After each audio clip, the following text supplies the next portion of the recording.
Good evening.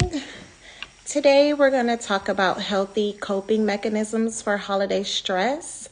We're still talking about self-care this week, and so I just wanted to make sure that anytime that we feel a strong feeling or emotion, it's usually related to a trigger, like something that's triggering us. Maybe it's like connecting us to a past memory or connecting us to something that we don't like, connecting us to something that makes us feel comfortable, connecting us to something that makes us feel uncomfortable. So anytime that we are feeling a trigger, we want to be able to have the proper coping strategies, coping mechanisms, coping tools to deal with that feeling that we're feeling.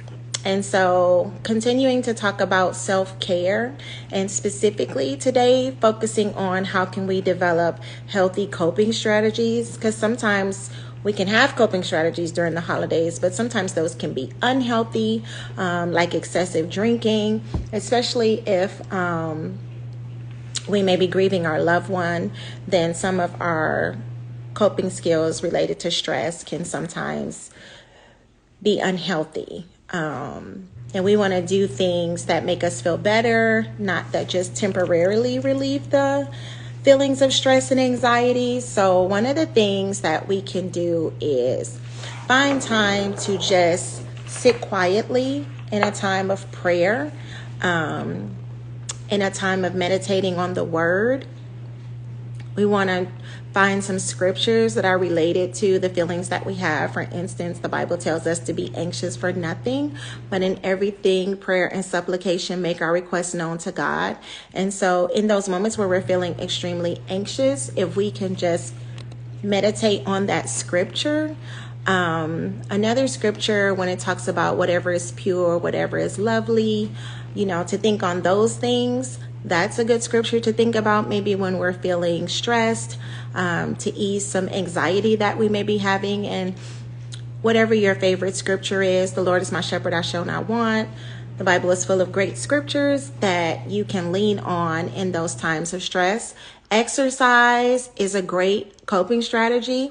Exercising, moving our body, at least for 30 minutes. Sometimes people feel like they have to go to the gym for a long period of time, but that's not always necessarily true. You can go to the gym for 30 minutes, or you can just take a walk outside for 30 minutes. The fresh air, getting outside, even if it's a little chilly out, just being outside in the fresh air can do wonders for your mental health, can do wonders to relieve stress. So even if you just get your body moving for 30 minutes, that would have a great impact on your mental health, and to alleviate some of those feelings of stress.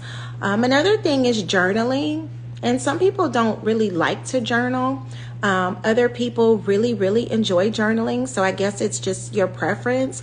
I know sometimes when I was doing therapy with kids, I would always talk to them about journal, and I found that some kids that did not like to write in a journal, they were willing to draw in a journal.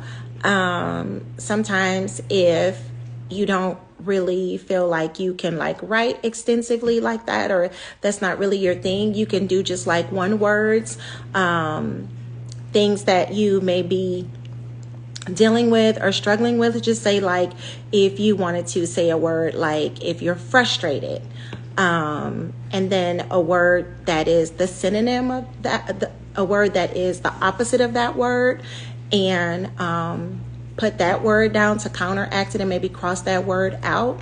That was a great strategy in journaling, because you're also taking the time to focus on where you want to be and not necessarily where you are.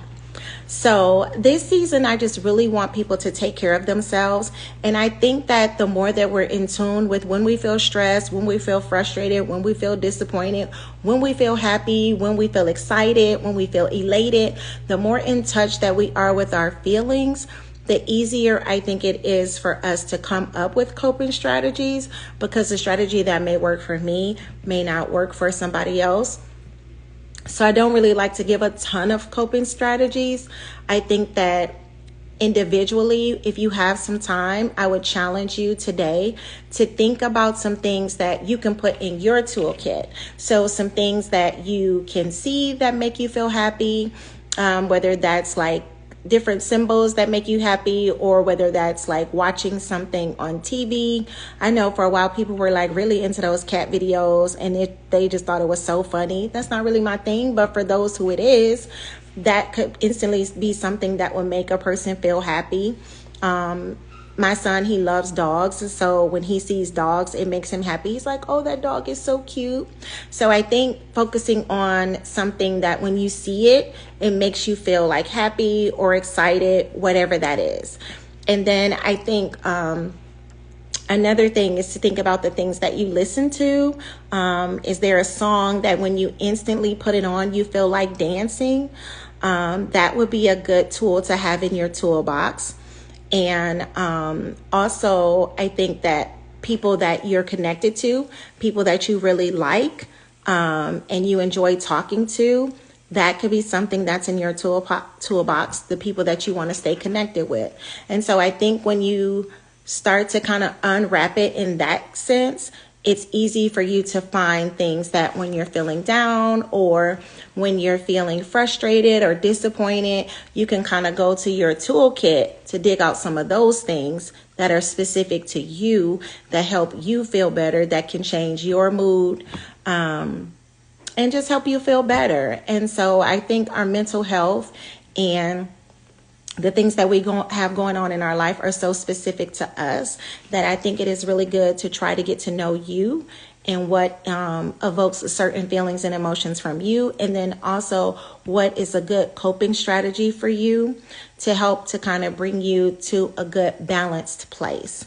And so that's all I have for today. And I hope that you accept this challenge to try to put things in your toolkit, whether it's something you see, hear, something that you touch that makes you feel really good, like a warm fuzzy blanket, a smell that makes you feel really good. Like I really like lavender. I don't know anybody who doesn't like lavender. I mean, if you don't like lavender, then I just don't know. But that's a smell that really makes me feel like really relaxed and calm. I really like sandalwood and those type of earthy like smells. They just put me in a good mood. So I think just dealing with the senses, warm fuzzy blankets. So if you think about things that you see, hear, touch, taste, or smell, and you can work on your toolkit from those 5 sense levels, then I think in no time you will have like a toolkit of things that you can use when maybe you're feeling stressed during the holidays, and you can use those things as coping strategies. So if you find out